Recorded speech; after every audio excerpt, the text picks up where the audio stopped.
कैसे करना, ठीक है। पोटेंशियोमीटर की हेल्प से हम किसी सेल का इंटरनल रेजिस्टेंस भी पता कर सकते हैं, ठीक है।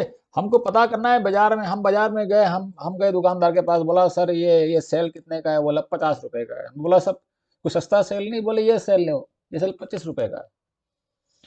दोनों सेल एक ही वोल्ट के, लेकिन एक 50 रुपए का, एक 25 रुपए का। हमने बोला ऐसा क्यों है, तो बोला इसकी क्वालिटी ज़्यादा अच्छी है। तो मतलब क्वालिटी मतलब क्या है, मतलब जो सेल महंगा है उसका इंटरनल रेजिस्टेंस थोड़ा कम रहता है, जो सेल सस्ता होता है उसका इंटरनल रेजिस्टेंस ज़्यादा होता है।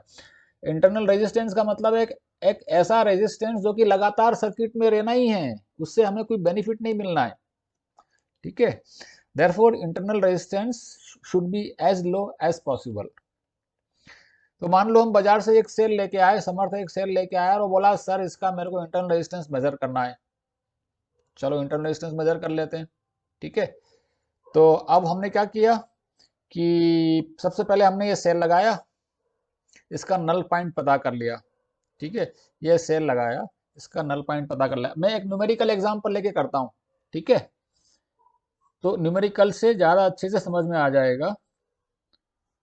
वरुण, समर्थ, मान लो हमने ये सेल लगाया, ठीक है, यही सेटअप था हमारा। ये सेल लगाया और देख लिया नल पॉइंट कहाँ पर 45 सेंटीमीटर पे आया, तो इसका ईएमएफ मालूम पड़ गया मेरे को।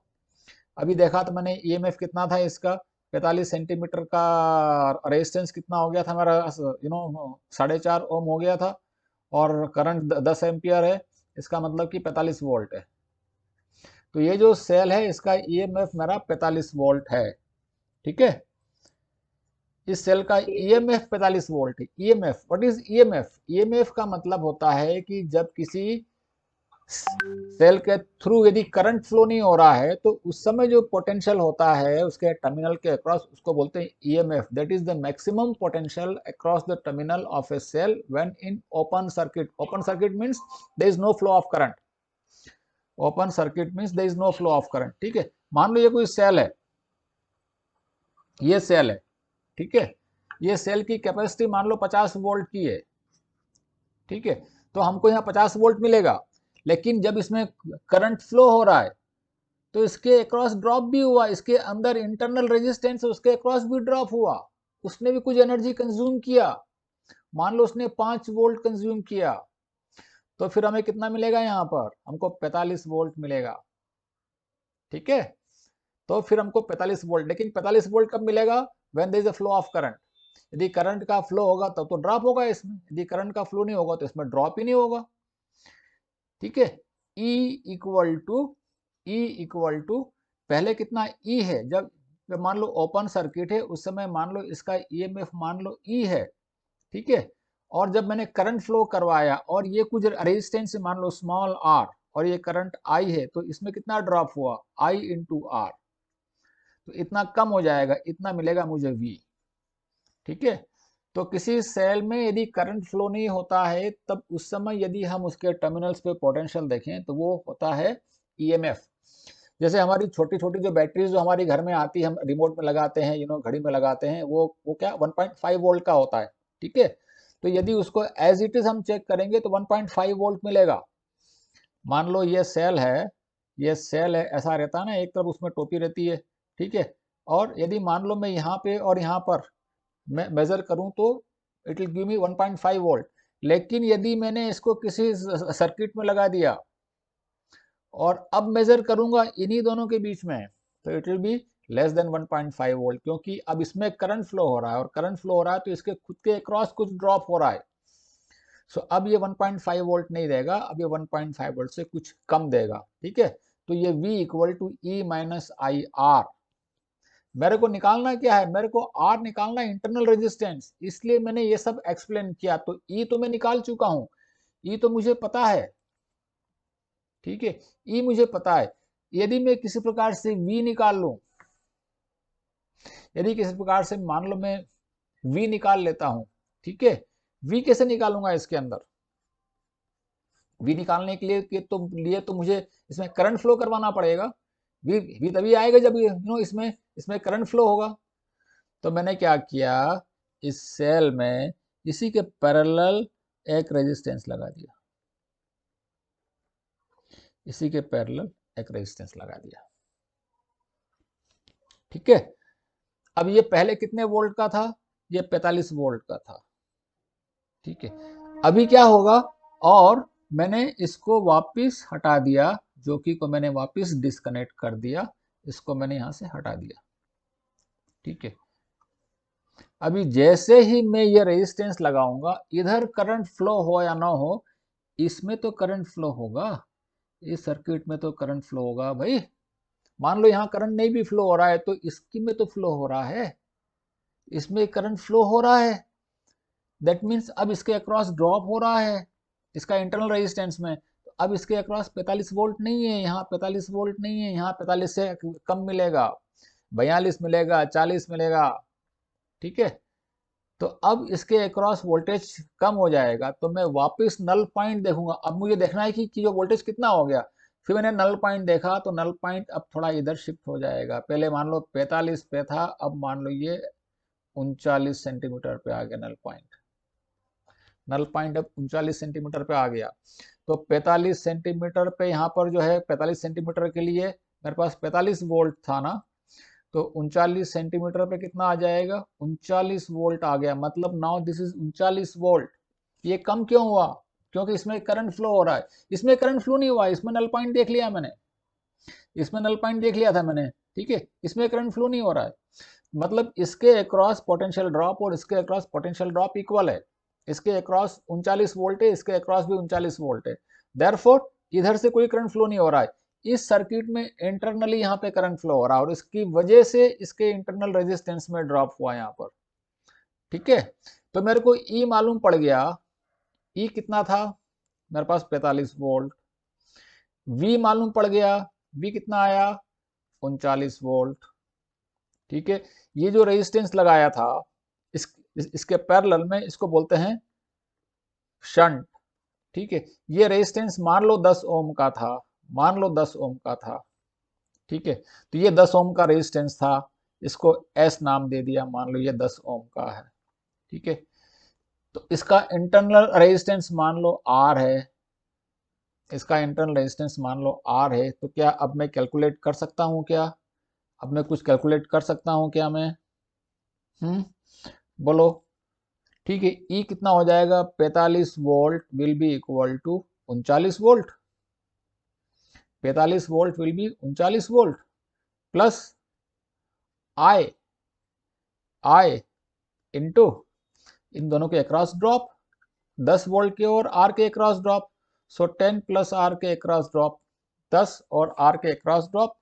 ठीक है, या 45 माइनस 39 इक्वल टू इतना हो जाएगा। ठीक है, 45 माइनस 39 इक्वल टू इतना हो जाएगा। ठीक है, तो अब मुझे आई कैसे निकालूंगा मैं, how do I find I, I कैसे निकाल सकता हूं मैं इस केस में। आई यहाँ पे जो करंट फ्लो हो रहा है, आई वो कितना करंट फ्लो होगा, so that I will be equal to 45 divided by 10 plus R, 10 plus R. I will be equal to, I will be equal to V equal to I are.